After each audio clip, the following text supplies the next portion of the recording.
My name is Eddy Benoit Jr., founder and CEO of the Benoit Group, and this is Shape the Deal. We will discuss some of the secrets and strategies in the real estate process that will help you shape your next deal. Good morning. Welcome again to Shape the Deal. My name is Eddy Benoit, and I am your host, where we will have a mini show on a new and exciting development in East Point, Georgia, which is a suburb community to Atlanta city limits. So what you see behind me here is the phase 2 construction of Hillcrest Seniors, which is 166 units. This public-private partnership is between the Benoit Group Development Company and the East Point Housing Authority. We actually completed the first phase, which is next door, senior housing of 180 units, and this phase here is 166 units. We're very proud of this development, but we've also had to overcome certain challenges during this pandemic and still currently as it relates to some of the dynamics that are happening in the marketplace that we'll talk about, during this show.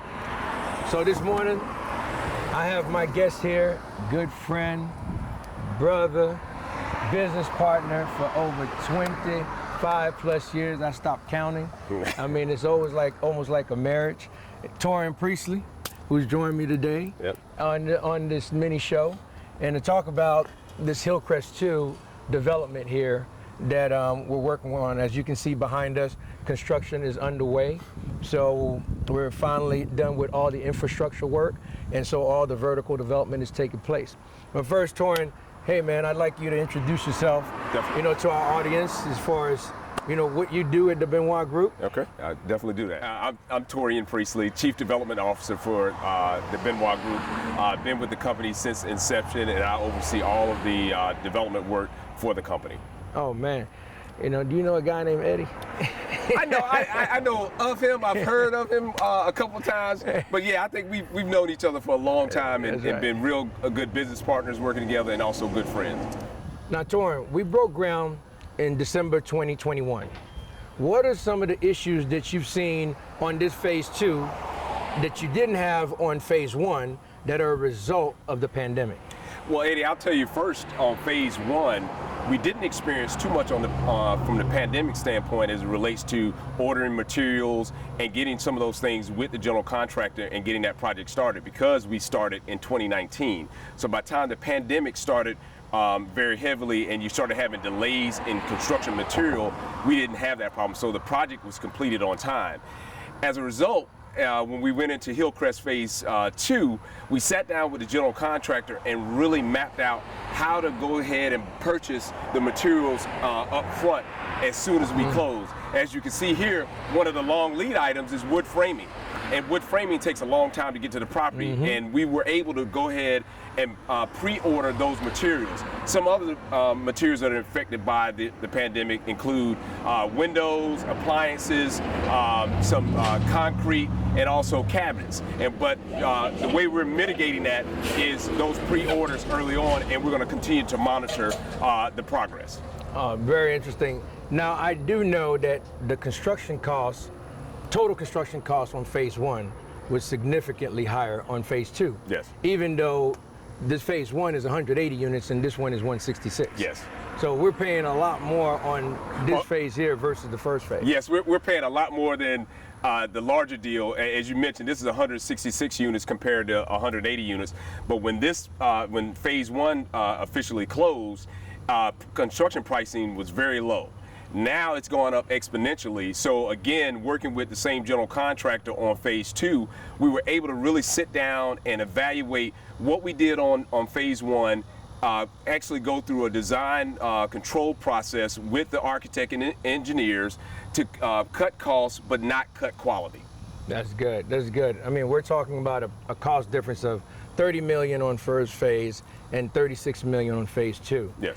During the due diligence process, which we know is very key, was there any, key factors that you had to deal with in order to actually get to a financial closing and groundbreaking on this project? Yeah, one of the things in most development deals, 70% plus of the work is hard construction costs. Yeah. And as I mentioned before, our collaboration with the general contractor and having experience in general contracting work and also engineering helped us go through that design process, and we sat down with the general contractor on conceptual design, on schematic designs, on our design development, and also on the construction permit drawings. So we were able to get pricing indexes early on to be able to make sure we met our pro forma in our budget.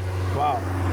That definitely, required a lot more rolling the sleeves. Yes. In order to figure out how to work around and reshape, this deal, Yes. because it's definitely not the same, even though they may end up looking the same as far as one overall master plan community, but they're, the approach was definitely different from everything related to total cost, design, value engineering, and in order to get to a price point that works to support the rents that we're trying to achieve here from an affordable, standpoint for these seniors. Yes, and I'd just like to add too, our relationships with our lenders, our debt and equity lenders, also were a key component in being able to reduce interest rates and be able to work with us as the interest rates moved up and down for the project. Well, yeah, this deal right here, I believe we have Berkadia was our lender on this, and Yes. we also have Churchill Financial and Raymond James as the investors on this project. That's so correct.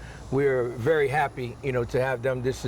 We've done many deals with them before, Yes. and so this is just yet another one that we're looking forward to cutting the ribbon for a grand opening. Yes, definitely. Just one last thing I'd like to ask is, before you broke ground, what was one of the major hurdle that would stand out to you, throughout the whole process of the due diligence and pre-development process prior to the closing? So I'll tell you the most critical thing, or the challenge that we had, was actually not all of the items that we would normally have for due diligence. It was the municipalities. Okay. The permit process typically would take 90 days on most deals prior to COVID-19. After COVID-19, it is now taking about 120 to 180 days Wow. to get those permits. So that process is delaying our construction closing, which then during that time, what happens is the construction costs go up.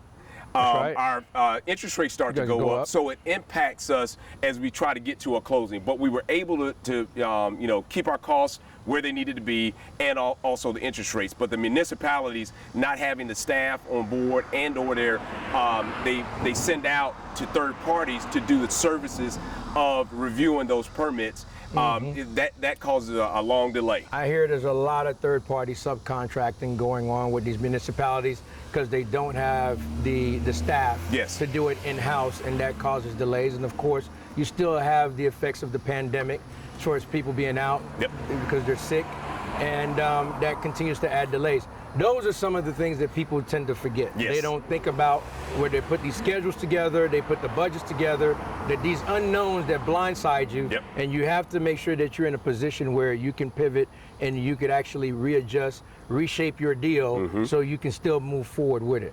I'm glad we're able to talk about these little tidbits. I'm looking forward to when this project is completed here, towards actually I think it's 2024. Yes, that's before correct. our project, spring 2024, Yep. when it'll be completed, and where we can actually have an opportunity to see the finished product and do the second phase of this interview. Yep. Hey man, Always. always a pleasure. I know you're out here in the trenches. We're out here. Yes, sir. See how hot it is? Yeah, All of we're us are sweating sweating. from top to So I bottom. appreciate you coming out. And I appreciate, our contractor who's here, who's actually doing a wonderful job, Walton Construction.